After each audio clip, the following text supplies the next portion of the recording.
अस्सलामुअलैकुम। दास्तान अरब का हम 21वां हिस्सा शुरू करते हैं। अबू लहब को जोश आ गया था। उसने गुस्से में भरकर अबू तालिब को खिताब किया और कहा, सुनो अबू तालिब, या तो तुम मुहम्मद सल्लल्लाहु अलैहि वसल्लम का साथ छोड़ो वरना मुकाबले में आ जाओ। अब हम तुम्हारा भी ख्याल न करेंगे। यह कौम का मामला है, मजहब का मामला है, इसमें किसी का लिहाज न किया जाएगा। हम आपको सोचने और गौर करने की मोहलत देते हैं। अगर तुम अपने भतीजे का साथ देने से बाज आ गए तो हम तुमको अपना सरदार मानते रहेंगे, और अगर बाज न आए तो तुम पर भी सख्तियां करेंगे। अगर तुमने कल तक यह न कहला भेजा कि तुम मोहम्मद सल्लल्लाहु अलैहि वसल्लम के साथ से हट गए हो तो फिर तुम्हारे खिलाफ भी कार्रवाई शुरू कर दी जाएगी। अबू लहब खड़ा हो गया। उसने जंग का ऐलान कर दिया था। साथ के दूसरे सरदार भी खड़े हो गए और बिगड़ते हुए रवाना हो गए। सबके चले जाने के बाद अबू तालिब ने कहा, प्यारे भतीजे, तुमने देख लिया कि सारी कौम भड़क उठी है। मैं कमज़ोर हूँ, मैं सारी कौम का मुकाबला नहीं कर सकता। तुम इनकी बातें मान लो, मैं अकेला किस किस का मुकाबला कर सकूँगा। हुजूर सल्लल्लाहु अलैहि वसल्लम अबू तालिब की इस बात से थोड़ा परेशान हुए। फिर आंखों में आंसू लाकर बोले, चचा, खुदा की कसम, खुदा की कसम, अगर यह लोग मेरे एक हाथ पर सूरज और एक हाथ पर चांद रख दें तब भी मैं अपने फ़र्ज़ से बाज न आऊँगा। यहाँ तक कि या तो खुदा इस काम को पूरा कर देगा या मैं इस पर काम आ जाऊँगा। आपकी असर भरी आवाज़ ने अबू तालिब पर बड़ा असर डाला। उन्होंने हुजूर सल्लल्लाहु अलैहि वसल्लम से कहा, मेरी जान, फ़िक्र ना करो, मेरी ज़िंदगी में तेरा कोई बाल टेढ़ा न कर सकेगा। ये सुनकर हुजूर सल्लल्लाहु अलैहि वसल्लम की परेशानी दूर हुई। आप उठे, चचा को सलाम किया और अपने मकान की तरफ रवाना हो गए। कुफ़ार मक्का बिगड़ कर चले गए थे। उन्होंने जाते ही तमाम लोगों को जो उनके इंतज़ार में बैठे हुए थे कह दिया कि मुहम्मद सल्लल्लाहु अलैहि वसल्लम सुलह पर तैयार नहीं है। हमने अबू तालिब के सामने हुज्जत पूरी कर ली है। अबू तालिब से कह आए हैं कि मुहम्मद सल्लल्लाहु अलैहि वसल्लम का साथ छोड़ दें वरना उनके खिलाफ़ भी कार्रवाई की जाएगी। हम उन्हें गौर करने के लिए कल तक की मोहलत दे आए हैं। अगर उन्होंने अपने भतीजे को समझा दिया और वो हमारे माबूदों की मुखालफत से बाज आ गया तो ठीक है, वरना फिर मोहम्मद पर सल्लल्लाहु अलैहि वसल्लम, मुसलमानों पर, दूसरे साथ देने वालों पर इतनी सख्तियाँ करो कि उनके लिए जीना दूभर हो जाए। ऐलान कर दो कि मोहम्मद सल्लल्लाहु अलैहि वसल्लम खाने काबा में घुसने ना पाए। अपने जवानों से कह दो कि जिस जगह मोहम्मद सल्लल्लाहु अलैहि वसल्लम जाएं उन्हें किसी से बात न करने दें और शोर मचाए। मुसलमान और इस्लाम को बुरा कहें, मुसलमानों को के खुदा को बुरा कहे, मोहम्मद सल्लल्लाहु अलैहि वसल्लम को बुरा कहे।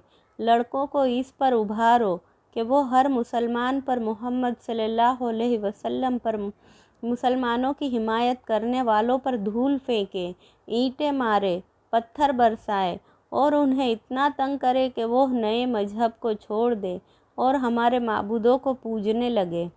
तमाम लोगों ने इस बात को पसंद किया और इकरार किया कि वो ऐसा ही करेंगे। कुछ देर बाद यह मजलिस बर्खास्त हो गई। लोग उठ उठ कर अपने घरों की तरफ चले गए। दूसरा दिन आया लेकिन अबू तालिब का कोई जवाब न आया। यह बात समझ ली गई कि ना मुहम्मद सल्लल्लाहु अलैहि वसल्लम तबलीग से बाज आएंगे, ना अबू तालिब उनका साथ छोड़ेंगे। फिर क्या था, गुंडों, बदमाशों और आवारा जवानों की कई टोलियां बन गई कि वो शहर के एक एक हिस्से में मुसलमानों पर जुल्म ढाने का काम शुरू कर दे। हज़रत ज़ुबैर बाजार गए। गुंडे ताक में थे ही, उनके पीछे लग गए। लड़के भी साथ हो लिए, तालियां बजाने लगे, खाक उड़ाने और पत्थर मारने लगे। हज़रत ज़ुबैर जवान थे। आपको गुस्सा आ गया। आपने लड़कों को डांट डपट दिया। फिर क्या था, जो मवाद पक रहा था वो फूट निकला और आवारा बदमाश लोगों का जमघट आ लगा। सब ने हज़रत ज़ुबैर को बुरा भला कहना और गालियां देनी शुरू कर दी। हज़रत ज़ुबैर मामले की नज़ाकत समझ गए और चुपचाप वापस चले गए। उस दिन तो नहीं, हाँ दूसरे दिन मुसलमान खरीदो फरोख्त के लिए अपने घरों से बाहर निकले तो बदमाशों ने उनका पीछा करना शुरू किया।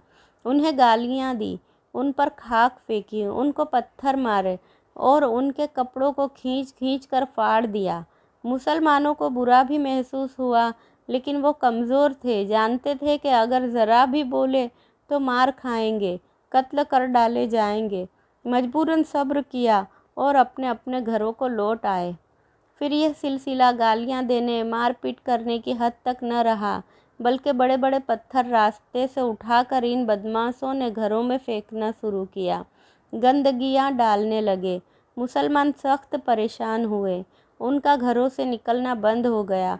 हुजूर सल्लल्लाहु अलैहि वसल्लम काबा शरीफ में नमाज़ें पढ़ा करते थे। आप मकान से निकलकर हरम शरीफ की तरफ चले। आवारा लड़कों और बदमाशों ने आपको देख लिया। झुंड के झुंड आपके पीछे चले। लड़कों की तो हिम्मत ना हुई कि आपकी शान में कोई गुस्ताखी कर सके। हाँ, हरम शरीफ के दरवाजे पर कुरैशी सरदारों को खड़ा पाया। जब दरवाजे में दाखिल होने लगे तो अबू सुफियान ने रोक दिया। अबू जहल ने कहा, मोहम्मद सल्लल्लाहु अलैहि वसल्लम, आज से हरम शरीफ तुम्हारे लिए बंद कर दिया गया है। तुम इस काबिल नहीं कि हमारे माबूदों की ज़ियारत करो। हुजूर सल्लल्लाहु अलैहि वसल्लम ने फरमाया, अबू जहल, तुम दिन ब दिन गुमराही और शिर्क में पक्का होते जा रहे हो। मैं खाने काबा में तुम्हारे झूठे माबूदों की ज़ियारत करने नहीं जाता, बल्कि इसलिए जाता हूँ कि वह मकाम महमूद है, हमारे और तुम्हारे दादा हज़रत इब्राहीम खलीलुल्लाह का बनाया हुआ मकान है, खाने खुदा है। खुदा की नमाज़ पढ़ने जाता हूँ। किसी को भी यह हक़ नहीं कि वो किसी को काबे में दाखिल होने से रोके। अबू जहल हंसा और बोला, यह तमाम कुरैश के सरदारों की राय है कि मुसलमानों का खाना काबा में दाखिल होने ना दिया जाए। हरम शरीफ का दरवाज़ा हमेशा के लिए तमाम मुसलमानों पर बंद कर दिया गया है। अब कोई मुसलमान दाखिल ना हो सकेगा।